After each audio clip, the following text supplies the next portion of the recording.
Hello class, this is my video blog discussing disciplinary action and counselor impairment for Counseling 501.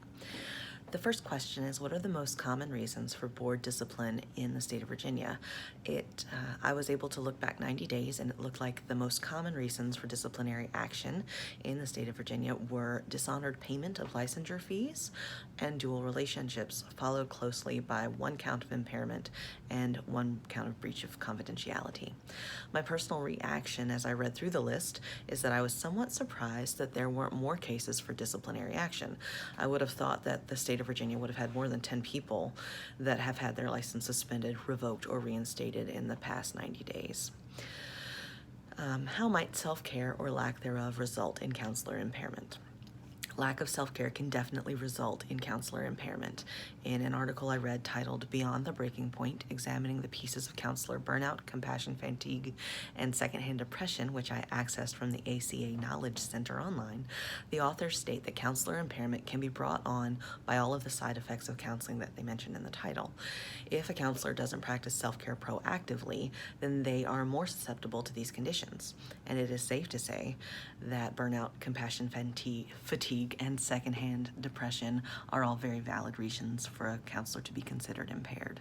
Another article from the same ACA Knowledge Center site, titled Preventing Counselor Impairment, Vulnerability, Wellness, and Resilience, defines therapeutic impairment as occurring when there is enough of a negative impact on a counselor's professional function that can compromise client care or even pose potential harm to the client.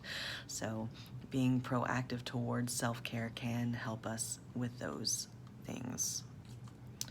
The ACA Code of Ethics that addresses impairment in professional responsibility in section C2G, it states that counselors must monitor themselves and not offer services when impaired.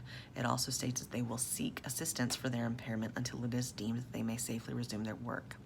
Counselors and supervisors are to keep a watch out for their peers and assist when necessary.